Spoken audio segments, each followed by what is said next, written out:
Welcome everybody, welcome back to the podcast Who Am I? We're back with Stephen and William.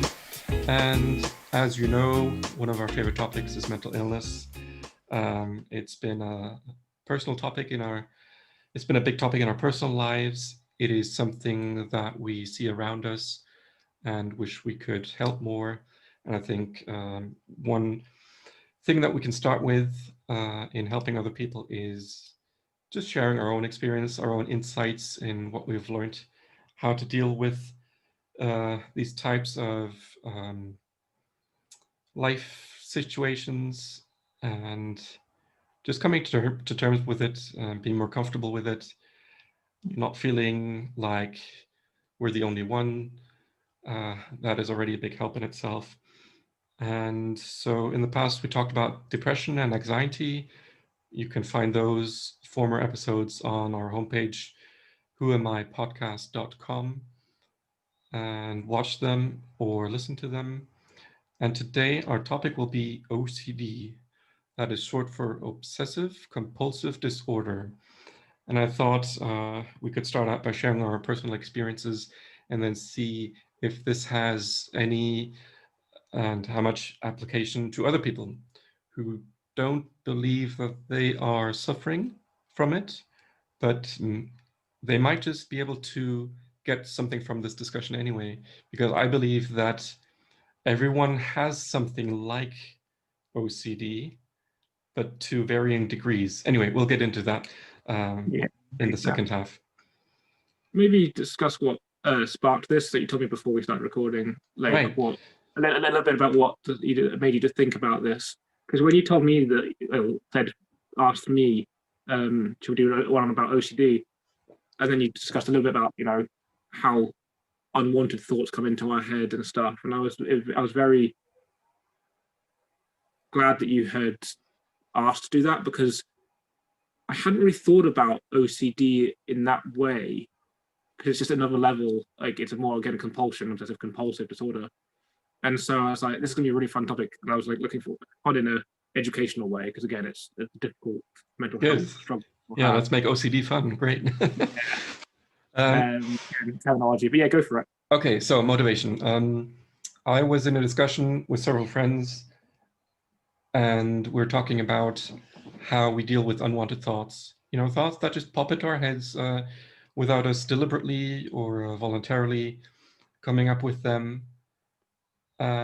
It could take you by surprise, but I think it is an everyday occurrence, actually. Yeah. So it's good to be aware of this, because then you can actually choose your response to it. You can be able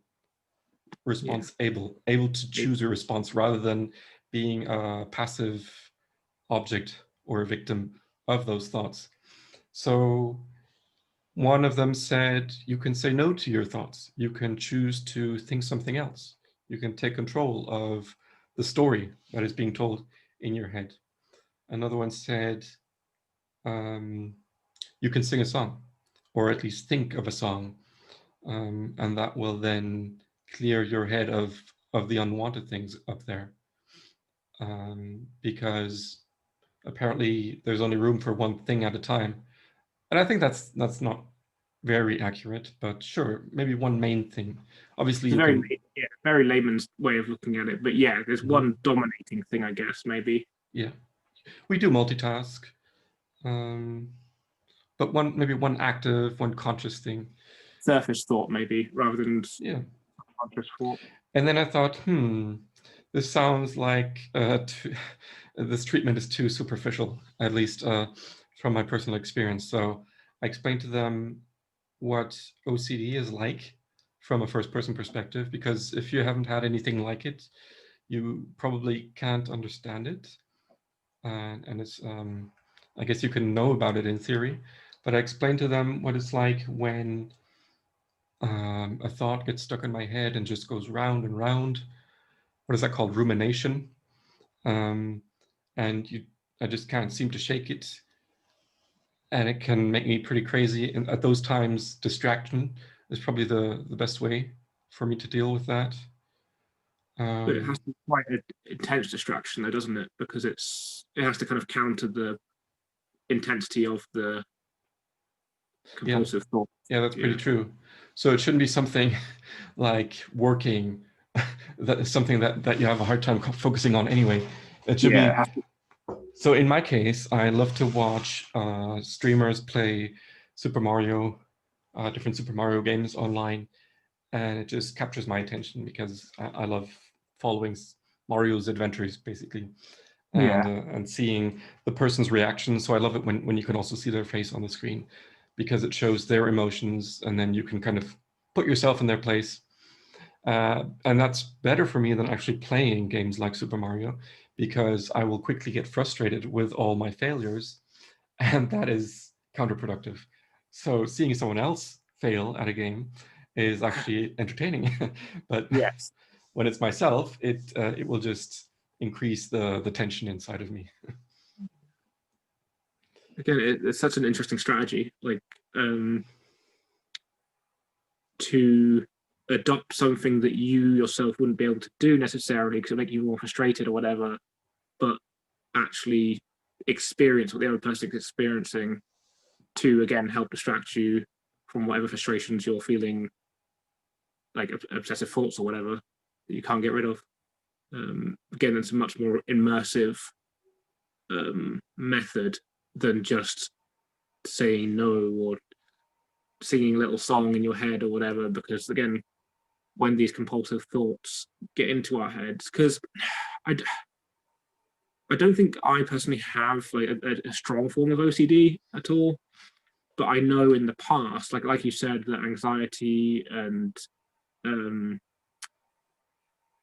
like depression, they all cross over in various forms. Mm-hmm. I can see the obsessive side of an anxious thought, or with my depression and the suicidal tendencies that I've had in the past.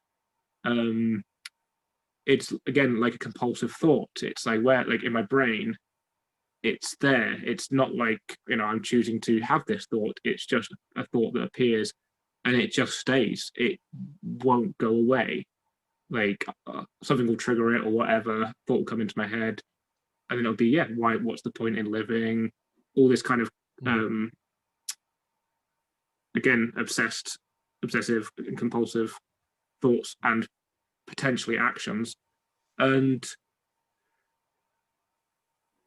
there are again many different ways to overcome these again strong desires that just happen to come into our brains. And one thing for me again was the creative stuff. Like when I immerse myself in my artwork or writing or whatever, it helps to very much remove the, or at least settle down the compulsions, because they're almost always there in a way.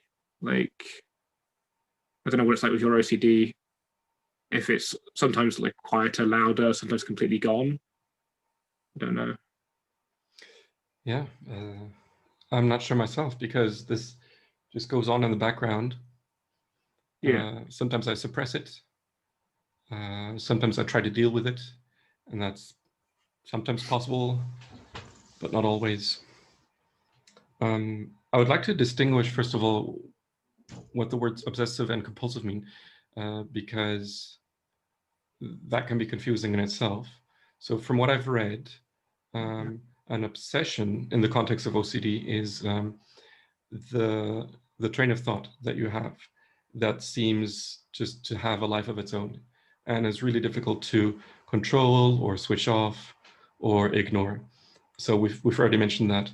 And then a compulsion is a ritualistic, habitual reaction to the obsessive thoughts that are usually anxiety ridden, and by performing the habit, the anxiety decreases.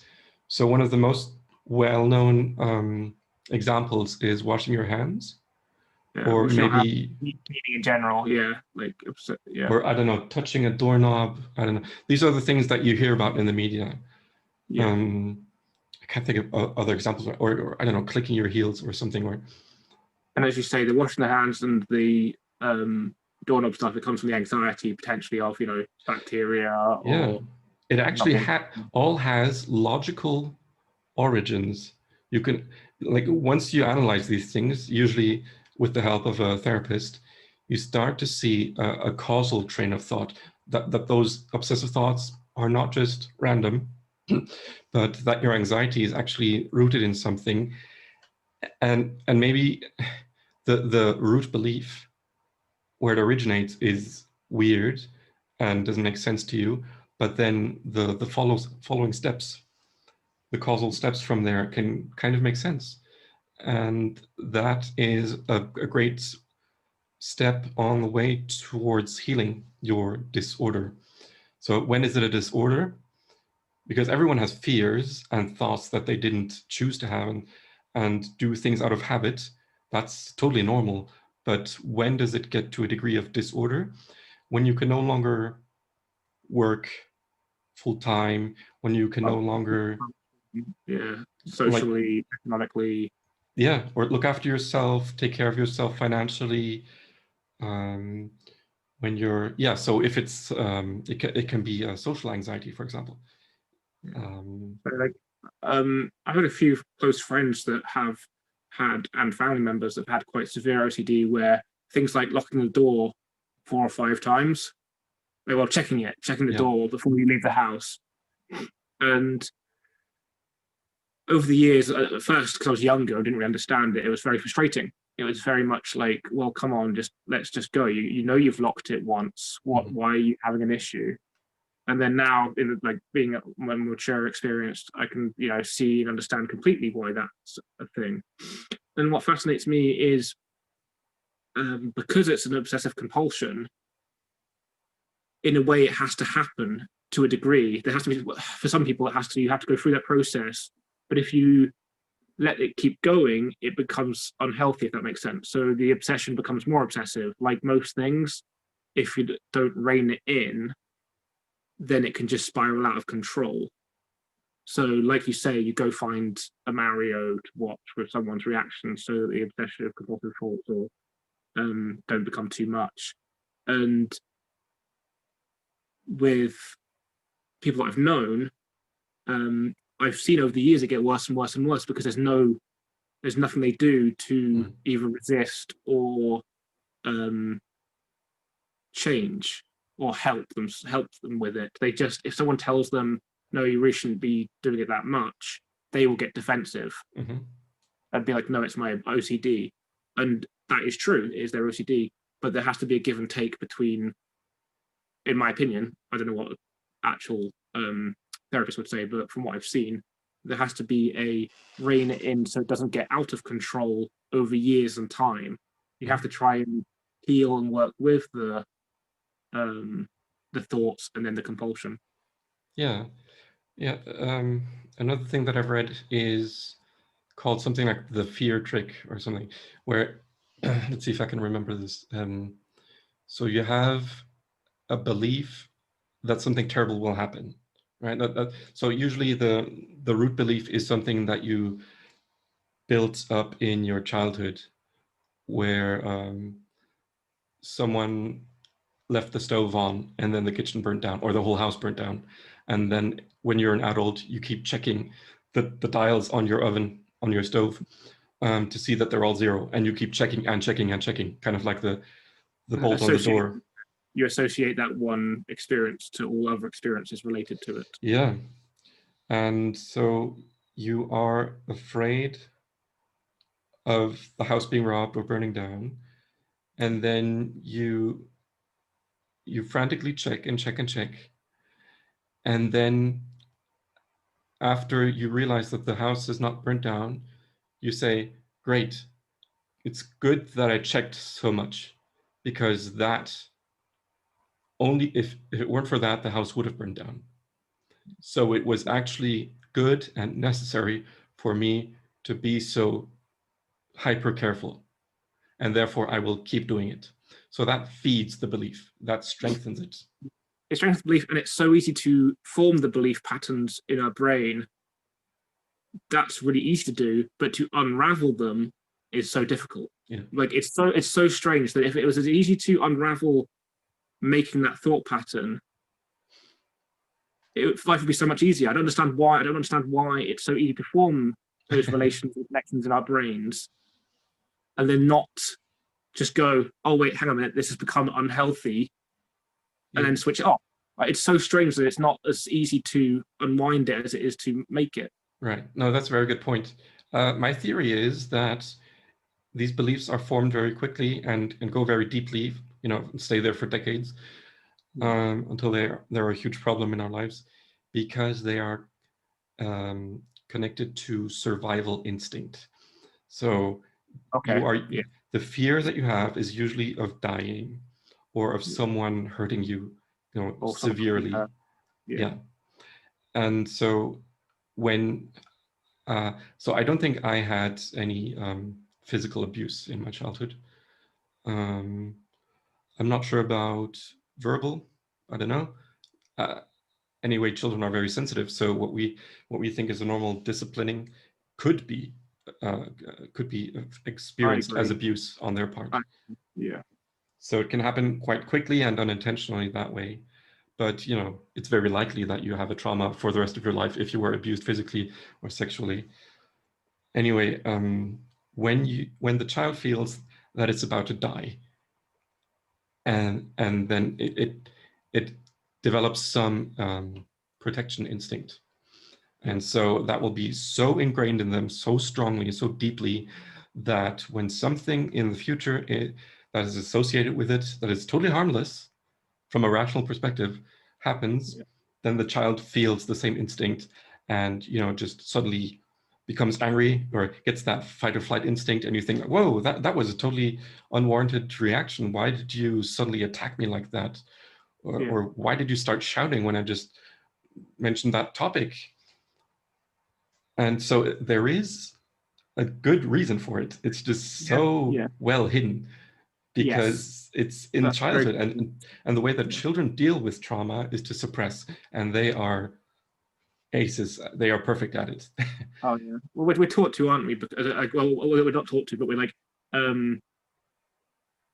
if we upset the authority figure or the adult, the parent, whoever, then we feel bad, and therefore we don't want to upset the parent or authority figure that we're being raised by or whatever.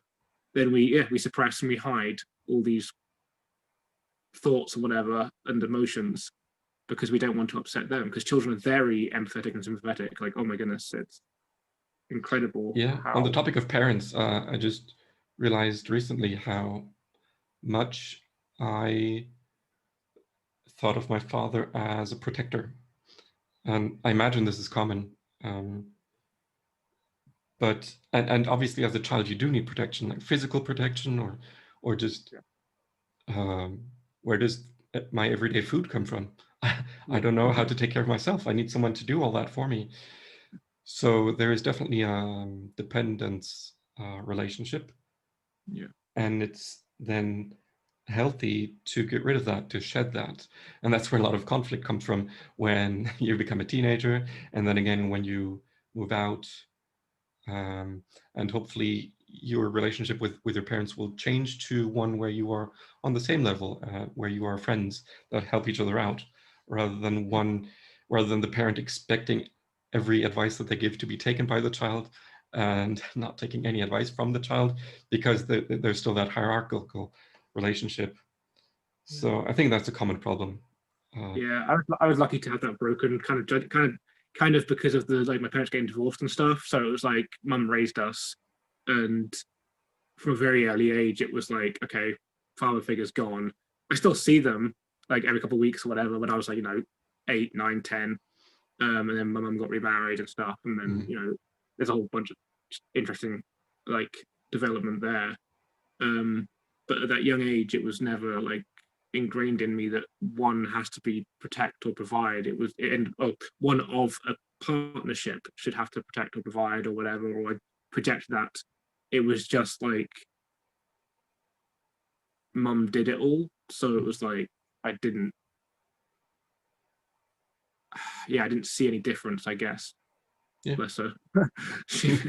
somehow managed to do it all. And so I think I managed to skip that whole like having a protective figure, because mum didn't. Again, maybe it's just, I don't know if mum didn't do it in a dominating way, whereas men can do it in a I'm the protector. Again, stereotyping here, general sense, but just from a majority point of view, they can try to make them see themselves seen that way. But mum never did that. She just she stayed quiet and got on and did the things and provided, and yeah, I never got. I think I craved it. I think there's points where I wanted it, to have some sort of figure. But the problem is most of the men that I met, I was actually, sounds bad, but sociably smarter than they were. Like, again, emotionally and more developed. Right. Okay. Therefore, I couldn't put anyone into that position. I put some people, like there were some people I did, because like I respected them for what they did, and that's again my stepdad as well. But childhood is so fascinating. Again, development. Again, just kind of going off topic a bit. Development and stuff. So even though so many things can go wrong and give you a hard time for the rest of your life, it's also interesting to see how resilient we are. When the traditional family structure doesn't work out. It can be of benefit and it can be of negative. Like it's fascinating how, again, we try to terminology it as this is again positive or negative. It's all specific to our own situation and our own personalities and our own, like, because again, I know some people who've been through some really horrific times, again, growing up, but because of that, they've become the person they are. And I've said that even though it's scarred them for life and it's made them feel broken and all sorts, it's part of who they are now. And who knows how the big different things have happened. Again, we can't tell. We can't hindsight and we can't predict. And I heard that you will never find a person who is like really strong and someone you look up to and someone you want to become like that hasn't been through hell. Yeah. So that seems to be a necessary part of becoming successful and making progress personally. Yeah. And since this world is just designed in such a way to give you a hard time, of course, it does seem that way, doesn't it? There is plenty of opportunity for growth, and it mainly depends on your response to those difficulties in your life, how it will turn out. And sometimes the difficulties are too much, and you have to seek help. Like, kind of relating it to the OCD, it's like you can't help it. You can't, like, what you're going through, you can't necessarily change. You just have to learn to accept. Like, we talk about change and we talk about development, but certain compulsions are just compulsions. You can try medication, you can try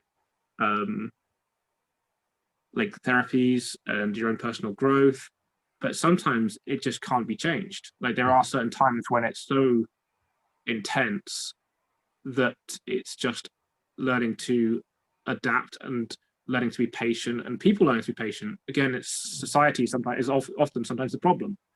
They think that everything has to be the one way. It has to be this way because that's what's normal. But actually, sometimes people, they have their OCDs and stuff, but what comes out of that is sometimes so unique because they have different aspects to themselves that, again, might be creative, might be mathematical, might be scientific, that necessarily might not be there, or as they might not be as good as them because they obsess about it and then become very good at what they want to do. So it's one of those things where we have to be very careful, where some people can change them. Like yourself, you can develop and progress, and myself, we change, we adapt. But I think sometimes it's just so intense that I think some people just can't handle it. Yep. When you try to force them to change. And then we don't fit into those expectations of society. Like, I wasn't able to work a few years ago, and then I didn't know how long it would be that way because I always felt like I was making progress, but it was never enough to go back to full-time work. And so I got health insurance benefits for a while. And then when it turned out I couldn't work for over a year, Yeah. my contract wasn't renewed. So then I went on to the next program of the state, and so on and on. And I really hated being this this charity case, not being able to contribute, because that is the expectation. You're only worth something in society if you work and contribute. And it was mine anyway. And so after years of going through different programs, accepting professional help, and just having to be patient over and over and over again, still today, Yeah. I realized that being self-employed is a great way of dealing with this, because now I can work, not full time, but enough to feel like I am doing something valuable. Obviously, there are other things of value outside of working, but outside of making money, let's say, because all kinds of contributions are work, but not the money-making type. And so I don't feel that pressure anymore of it's either 40 hours per week or nothing. Yeah, it does seem that way in society, where it very much is, again, all or nothing, and that one person's standard has to meet the highest person's standard. So it's been discussed, again, it's a bit of a side topic, but it's been discussed a lot recently in the UK. There's currently British Gas has been very much a fire, or what's it called? Yeah, fire and rehire mentality. If the employees don't meet their standard that's set by those that work the hardest, or don't have families or whatever that could actually work more, then they'll fire people and rehire someone else without even a question. And that's very much been a topic of the last week or two. And I've heard it from friends as well, especially this year just past, where there's a lot of people unemployed, a lot of people with time on their hands. And so people's jobs who maybe have mental health problems or struggles, or have all prioritize their time differently and don't work the 40, 50, 60-hour weeks, if they don't do that, then the places will just fire them and just hire someone else that will. And that is a very dangerous and scary place to be in society, because not everyone can maintain those things. Like, again, myself personally, because of my energy levels and stuff, I can't even do the minimum. And so therefore I get seen as, worthless in terms of what I contribute through the workforce. And it's a very scary place for those that haven't, for when it's new, when they've suddenly being devalued just because of who they are. It's horrible, and it needs to somehow change. And as you say, self-employment, very much a good avenue to go down, where you can do things in your own time. It takes longer, it takes time, because you have to build up a foundation. You have to work within your limits, which again can vary day to day, which is very difficult for work type stuff. But it can be done, and that's the hope. That's the important thing, is that it can be done. And I think it's learning to accept that is a hard thing as well. Yeah. I want to get back to something you mentioned earlier, when you were using the words obsessive and compulsive for your thoughts. You weren't talking, before we were talking about outward compulsions and rituals to mitigate the anxiety level that you're feeling. You said that you compulsively have thoughts. So not only is it possible to have thoughts that we obsess about, but also certain thoughts or trains of thought can be the habit that you perform to deal with the anxiety that you feel. And this is called covert OCD. And it's even more difficult to detect and to contravene, because you have thoughts, and they're also passive. So when you feel like you're in a dangerous situation and you don't even realize it, then you might think certain ways. You might deal with your situation by thinking about it a certain way. Is that something you can identify with? I'm trying to understand, but So it's yeah, compulsive thoughts. yeah, You're forced to deal with a certain situation by thinking a certain way. yeah. Let me try to, if like, stop me if I'm going down the wrong Uh-huh. route here. But again, my primary example is, again, and it's maybe the wrong example to use, but I don't know. But like, again, depression, the um suicidal tendencies, where again, I've got them under control now. Everything's good, everything's Mhm. fine. But as a teenager and at various points in my life when things have gone very bad, again, lost my job, lost my health, everything, it, that compulsion, it's harder to resist it. So the thoughts of, okay, let's just end this, my existence, because you have to, at least I, again, with some medication help, because again, it's going to side tangent because we're amazing tangents, is that the concept of thoughts and the volume of thoughts and compulsion is fascinating, because the medication actually quietens the compulsion, Mhm. which really intrigued me, um,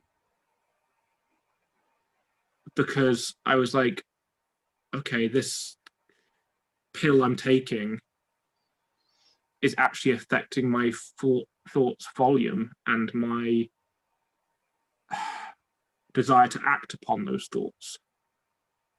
And I was like, well, where do these thoughts come from? Again, your brain spirals out into a whole avenue. Um, but yeah, like, I Yeah, guess I think that's I, going in the right direction. I think again, I use other compulsions, again, like the artwork. Like, I get obsessed about my art, or I get obsessed about writing. I used to be obsessed with sport when I could. Like, and I mean obsessed. I would do about 4 hours, 6 hours of exercise per day. Hmm. Plus working, plus studying, and whatever else. And I would just fill a lot of my time and energy with things that I wanted to, things that I would have wanted to obsess about, or felt I had to be obsessed about. Again, it's hard to know where the root of the, like, what we enjoy, where does that come from? Mhm. Um,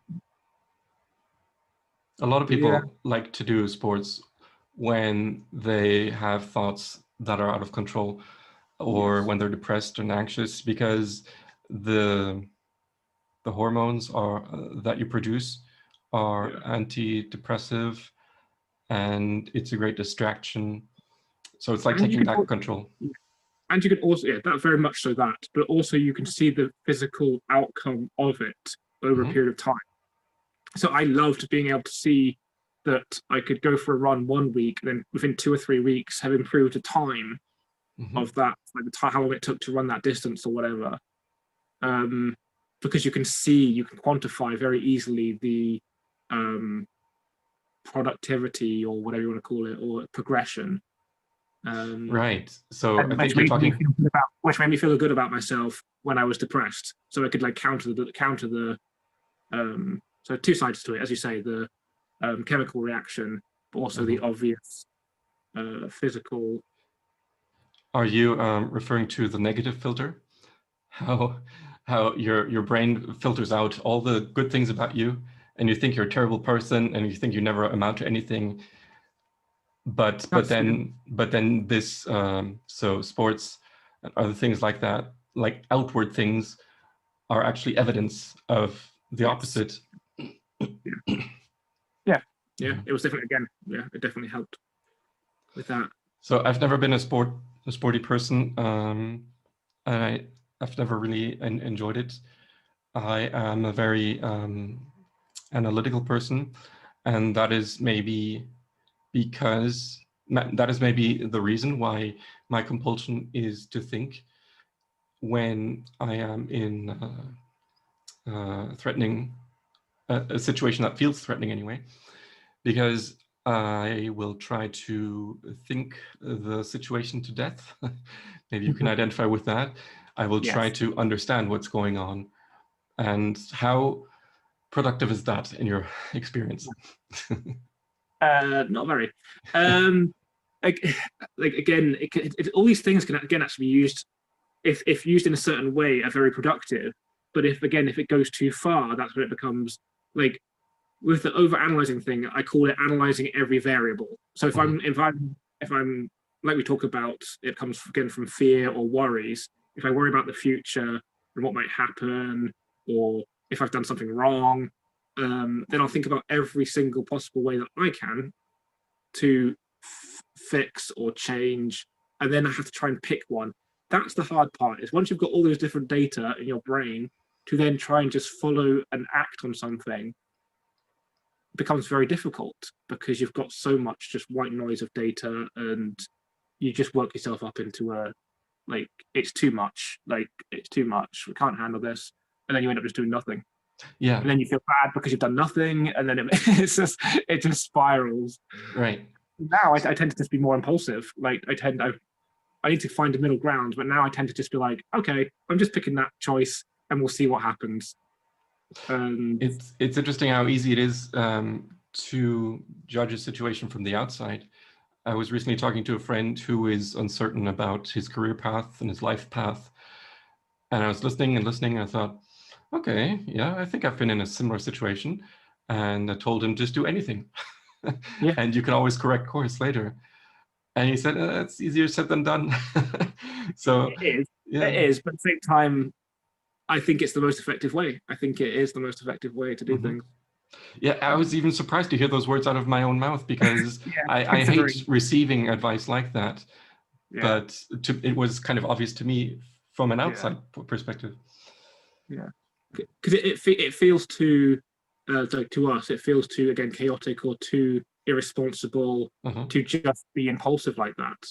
Right. But actually, again, most people that actually seem to be happy and seem to be successful or okay are ones that just seem to just make the choices and just go through this situation. If that choice doesn't work for them, they just choose something else. And like, it's fascinating to compare the ways of doing things, but obviously a little bit of analyzing, a little bit of responsible,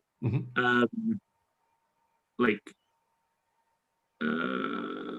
analysis of a situation is obviously always helpful. But again, it's just being careful not to let it go too far. Another aspect of OCD is perfectionism. So I'm very well acquainted with this overanalyzing, because I want to make sure that I make no mistakes. And what is mistake? What is wrong behavior? That's very subjective. And since I'm religious, my ethical views are strongly biased towards the religious principles that I learned from childhood on. And this struck me as very interesting when I heard it from a therapist once. You know, depression is, well, it's many things, but people often feel bad about themselves. And what does that mean? It means that you're kind of disappointed in yourself, or you feel guilty, something counterproductive that keeps you from making progress. And how does that come about? Because since it's an evaluation, it must be based on your values. So somehow the disorder hijacks your values. I mean, not by changing them, but by giving you the constant feeling that you're doing just the opposite of what you value to be good or right. It takes it again to the extreme. Yeah. With the extreme, and just because, again, there's values that you talk about get distorted, like what we're talking right at the very beginning about necessarily, like, unwanted thoughts. And often those unwanted thoughts are takes your values and uses the unhealthy side of it or something. Yeah. So there's a part of you that wants to keep you from changing, and therefore it uses negative signals whenever you do attempt to change, whether it's voluntarily or you kind of prompted from somewhere else, to punish you, to tell you, no, this is dangerous. This, if you go down this road, it'll end up with that terrible, drastic you know, situation Again, where you survival, die. like you talked about before, survival it's an exaggeration of the survival process. Yeah. And another perspective that has helped me a lot with this is making a difference between brain and mind. So the brain is biological. It has neural pathways, connections, associations. It is a biological copy of your thoughts and feelings and beliefs. And this obviously doesn't fit with the worldview of a lot of people, you know, like materialists, because they make no distinction between brain and mind. But it's been, at least it's been helpful for me to make a difference, because once I had this image in my mind of the two parts being at odds, it helped me be more patient with my brain. So if my brain has this pattern that was formed in childhood in a very quick and intense manner, like we said earlier, you know, it's just trying to prevent me from dying. It's actually has the best of intentions for me, but it's a false belief, or at least it is a very distorted, quick, belief, a childish belief about how the world works, but it was ingrained and never updated.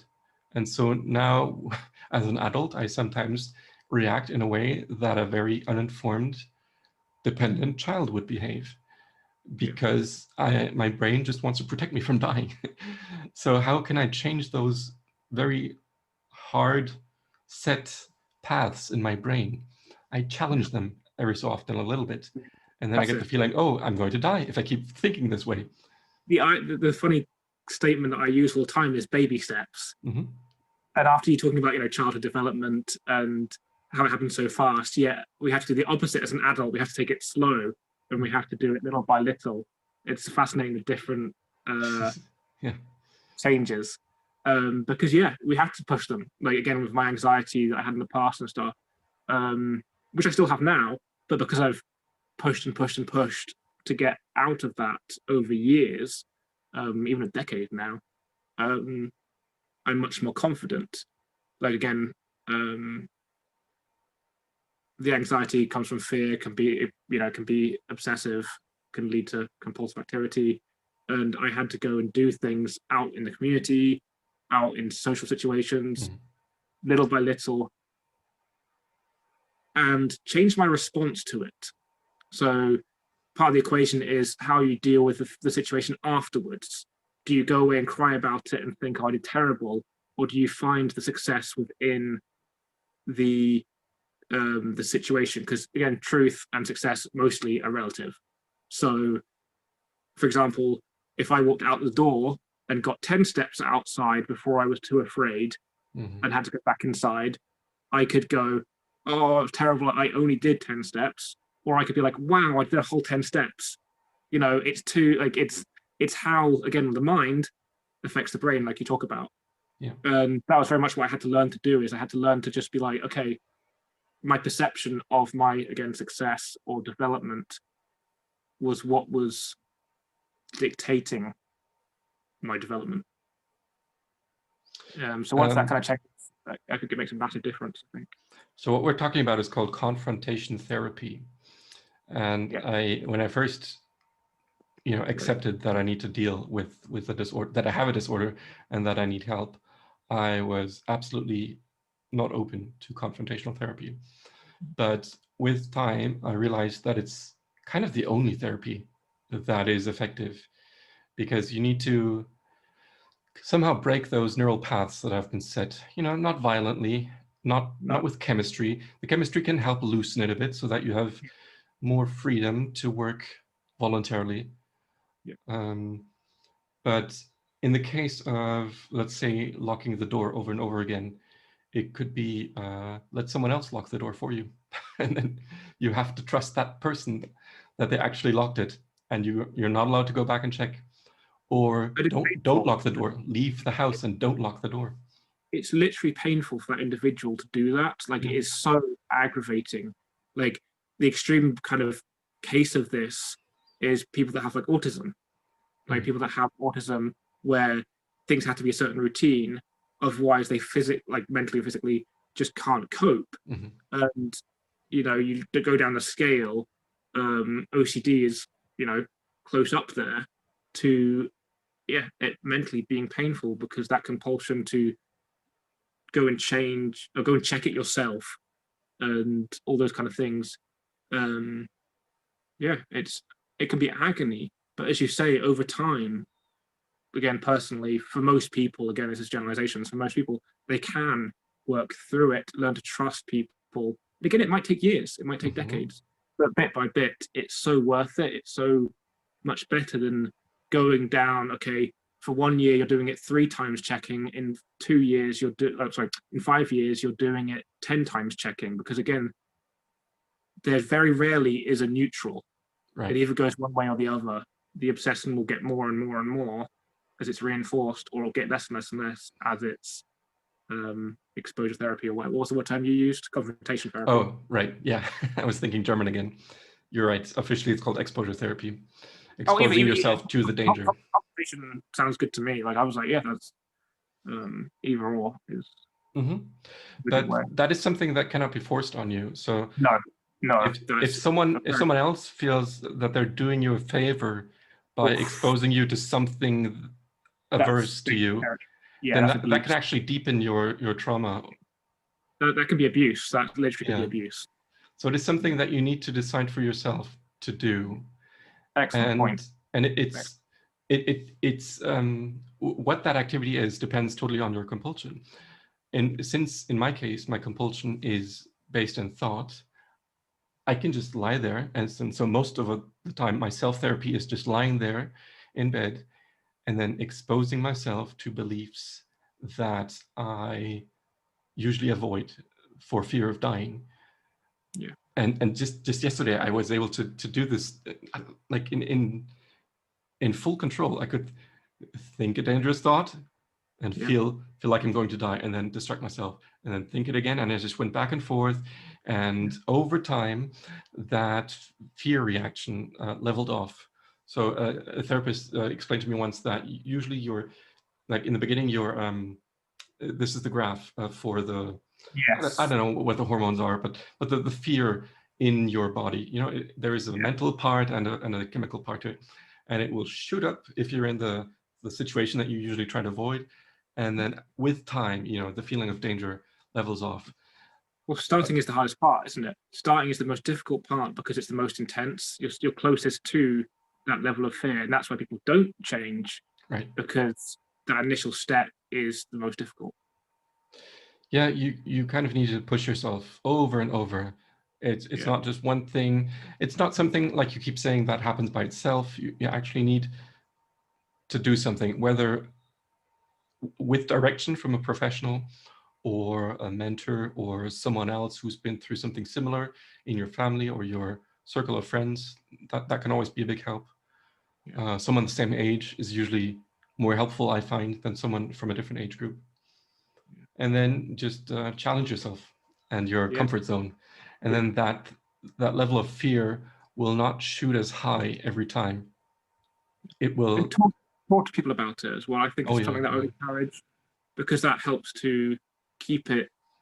One, they will likely give you the success acknowledgement that you should actually be giving yourself, being like, well done, I'm super proud of you, that's awesome. Because when you're talking about, you lying in bed and doing your exposure confrontation, and I'm just in my head and heart, I'm just like, oh, that's like, I'm so proud of you, like, for doing that, like, for you. Because again, I know how difficult that is. So anytime I hear someone like a friend like yourself do those kind of things, I'm always just like, oh man, like, that's awesome, well done. But we don't give ourselves that same very often, that same encouragement. And that's the positive reinforcement that we need. So often, if we can talk to someone that understands it and who understands us, then it can definitely be an extra little benefit into the progress, I guess.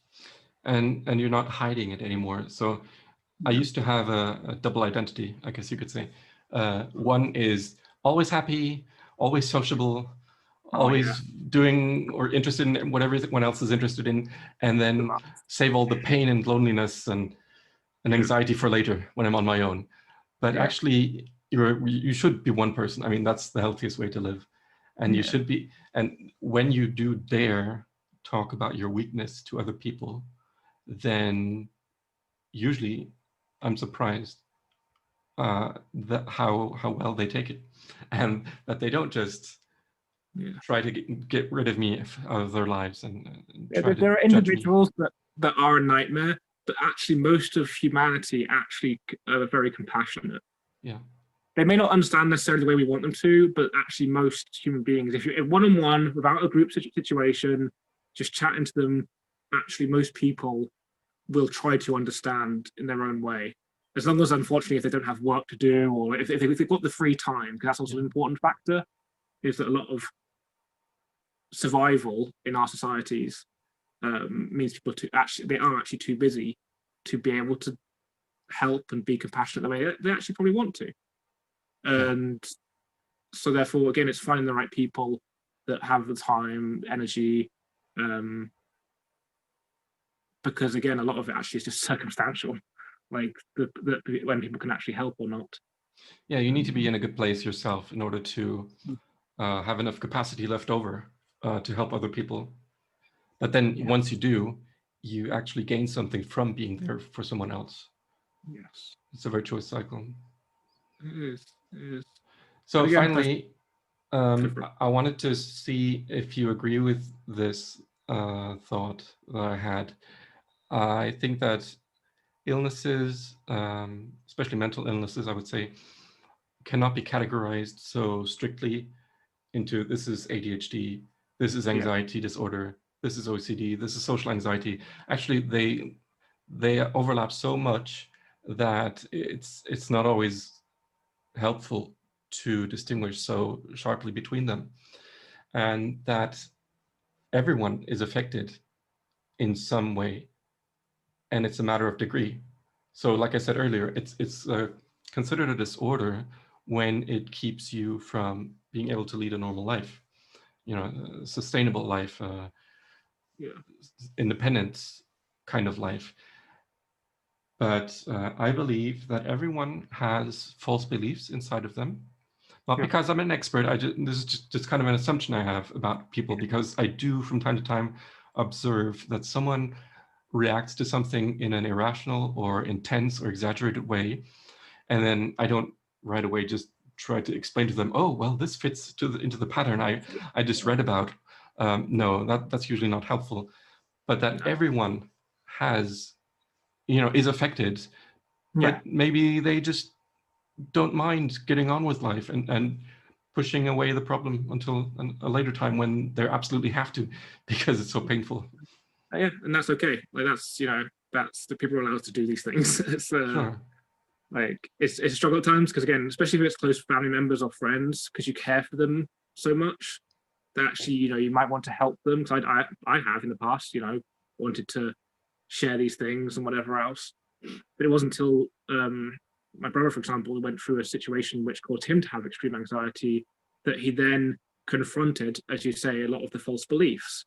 It caused him to confront those, whereas in the past I had tried to little by little help him confront them himself every so often, because I could already see it in him. But because he wasn't ready or whatever, then it wouldn't, it doesn't work. But once he went through that experience himself, he was in, we were able to have lots of chats and lots of discussion to help deprogram, probably not the right term. Oh, that's a great term. No. Yeah. Do you also find that most people are not willing or ready to change, to work on themselves in this way until they absolutely can't avoid the topic anymore for pain, or it's so painfully they now have to. Yep. Yeah. I was the same.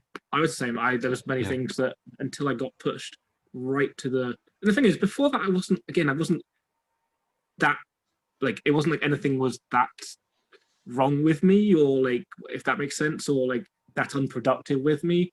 Like, it was just a bunch of just thoughts and structured ways of thinking that I could have got my whole life without having them broken and lived a decent life. But for whatever reason, universe comes along and is like, no, we're going to keep your circumstances to the point where you can no longer deal with this situation, and you're going to have to confront it. And so, yep, confront it, process it, take years to deprogram it, and then actually now be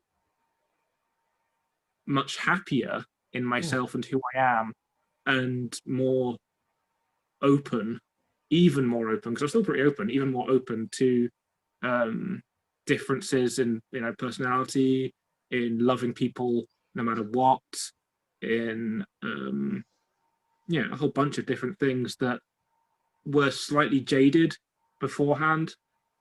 So yeah, it's fear. It comes down to fear. We're afraid to confront those things because it's painful, as we've talked about. The ideal would be if we could all just be objective enough to sit down in a circle and tell each other, oh, maybe this needs changing, that needs changing, without being offended, and then be like, okay, we'll help each other and move forward. That would be the most ideal scenario. But as human beings, we have our pride, we have our prejudices. Wow, to name the book title.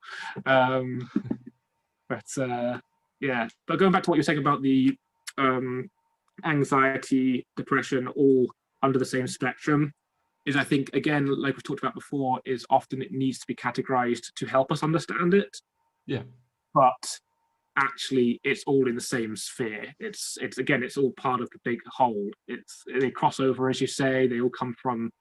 They all can kind of, I think, except very extreme situations, because we have to always remember that there are certain situations where actually people can't be helped, and they unfortunately have to spend the rest of their lives either in a mental health hospital Are you talking about psychopaths?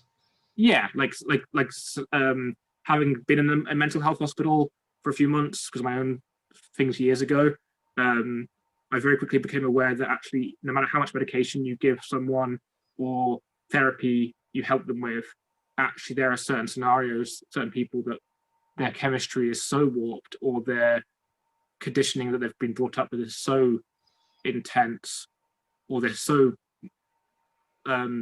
crippled by alcohol or drugs, for example, that actually you can create a safety net and control the environment enough that they can still live, but actually not necessarily be independent or be out in society, if that makes sense. So that's the extremes. But talking about general society and what we've been talking about, yeah, like there are definitely, you know, ways to confront these things together. Now looking back, I can see how my friends from school, let's say, could, you know, detect some strange behavior in me, but wouldn't really point it out to me. And I sometimes wonder why not. Wouldn't it have helped me? But probably not, because I didn't accept back then that I needed help or that I needed to change, and I didn't understand what was going on.